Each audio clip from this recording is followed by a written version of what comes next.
थानेसर नगर परिषद के भावी चेयरमैन को लेकर अब अनेक महिला दावेदारों ने खुलकर अपनी दावेदारी पेश की है। मंगलवार दोपहर सामान्य महिला हेतु जो चेयरमैन की सीट आरक्षित होने के बाद जहां चुनाव लड़ने के इच्छुक कई उम्मीदवारों ने अब अपनी धर्मपत्नी या पुत्रवधुओं की ओर से दावेदारी पेश कर दी है।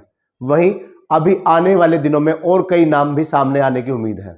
कल दोपहर से अब तक नगर परिषद के भावी चेयरमैन के रूप में जिन नारी शक्ति उम्मीदवारों के नाम दावेदारों के रूप में सामने आए हैं, उनमें भाजपा की ओर से मुख्य नाम 3 बार की चेयरमैन रह चुकी उमा सुधा का है। उसके अलावा भाजपा नेत्री रेणु खुग्गर ने भी अपनी दावेदारी पेश की है भावी चेयरमैन के लिए।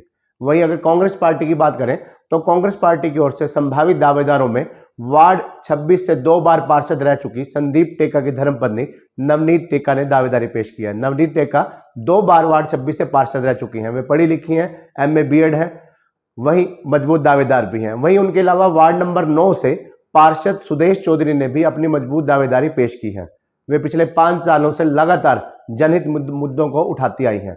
अकेली ऐसी महिला पार्षद रही हैं जो शायद नगर परिषद की हर बैठक में शामिल होकर मुद्दों को उठाती नजर आई हैं। उनके पति पवन चौधरी भी युवा कांग्रेस नेता हैं और कोरोना काल में लगातार जनसेवा कार्यों में जुटे हुए दिखाई दिए हैं।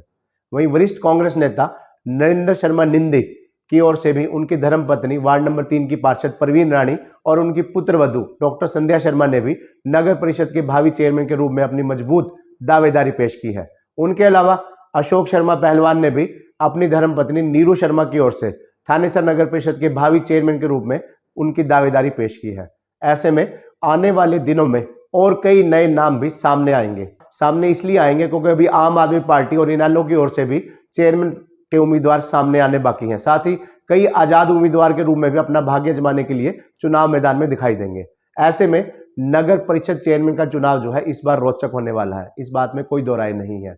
बता दें कि थानेसर नगर परिषद पहले नगर पालिका हुआ करती थी। खास बात यह है कि थानेसर नगर पालिका का गठन जो है वो अंग्रेजी राज में हो चुका था।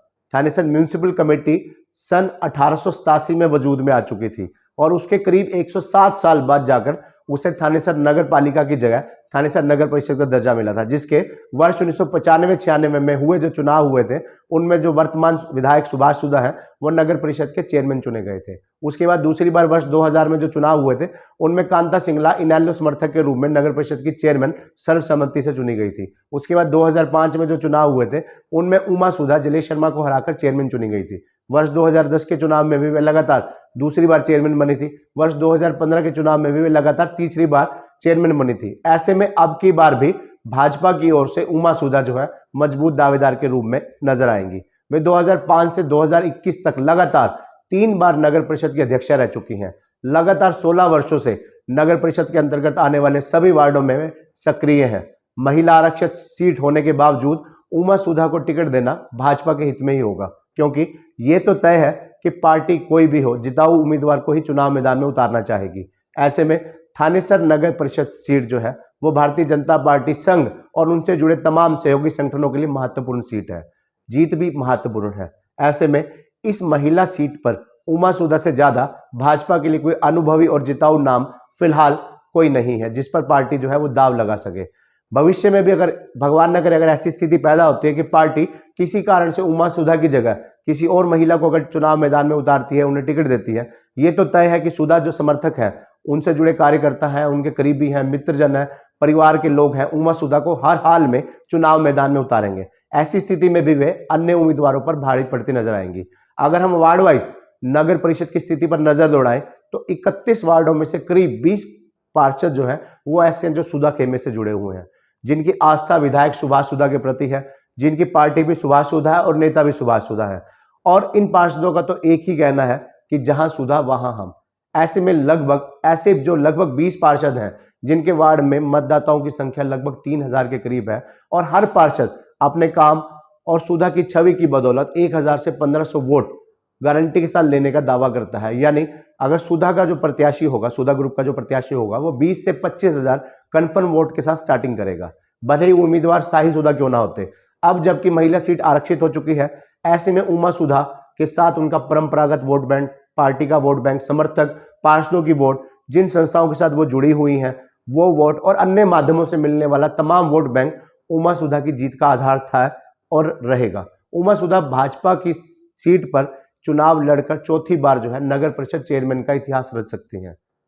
अब आने वाला समय बताएगा कि भाजपा किस उम्मीदवार को चुनाव मैदान में उतारती है और कांग्रेस किस उम्मीदवार के ऊपर दाव खेलती है, और आम आदमी पार्टी का उम्मीदवार कौन होगा और इनेलो पार्टी का उम्मीदवार कौन होगा। क्योंकि आज एक सबसे बड़ी खबर जो आ रही है वो यही आ रही है कि चौधरी ओम प्रकाश चौटाला जो है उनकी जो है रिहाई हो रही है। ऐसे में ओम प्रकाश चौटाला के एक बार फिर आने से, चुनाव मैदान में आने से, खासकर ऐसे माहौल में जब नगर निगम चुनाव के जो है ड्रा निकाल ले गए हैं, सभी 45 सीटों के जो नगर परिषद की थी, नगर पालिका थी, उनमें क्लियर हो चुका है कि कौन सी सीटें सामान्य हैं, कौन सी सीटें महिला आरक्षित हैं, कौन सी एससी वर्ग के लिए, कौन सी बीसी वर्ग के हैं।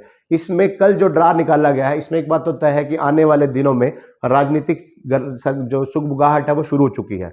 चुनाव वर्ष 2021 में कभी भी हो सकते हैं। पहले चुनाव पंचायत चुनाव होंगे, फिर नगर परिषद चुनाव होंगे, नगर पालिकाओं के चुनाव होंगे। ऐसे में 30 जून तक जो है पंचायतों के ड्रा भी निकाले जाने हैं। अब राजनीतिक गर्माहट शुरू हो चुकी है और आज जो नया समाचार आया कि चौधरी ओम प्रकाश चौटाला जी है वो रिहा हो रहे हैं, अपनी सजा पूरी करके आ रहे हैं। उनके आने से भी राजनीति में एक नए समीकरण बदलेंगे। तो आने वाले समय में ये तो तय है कि अगर हम नगर परिषद थानेसर की बात कर रहे हैं तो उमा सुधा भाजपा की ओर से मजबूत दावेदार है। उनके अलावा भाजपा के कई चेहरे भी चुनाव मैदान में दावेदारी ठोक रहे हैं, भले ही वो रेणु कुग्गर हो। उसके अलावा अगर कांग्रेस की ओर से दावेदार की बात करें तो वार्ड 26 की पार्षद नवनीत टेका है, और उसके अलावा वार्ड 9 की पार्षद सुदेश चौधरी हैं। उनके अलावा और भी कई नाम हैं। अशोक शर्मा पहलवान ने अपनी धर्मपत्नी नीरू शर्मा को भी संभावित उम्मीदवारों की श्रेणी में अब ला दिया है। वहीं नरेंद्र शर्मा निंदी जो है उनकी ओर से उनकी धर्मपत्नी परवीन रानी और उनकी पुत्र वधू डॉक्टर संध्या शर्मा भी जो है वो अपनी दावेदारी पेश कर चुकी हैं। ऐसे में आम आदमी पार्टी और इनेलो की ओर से भी कई नाम सामने आएंगे।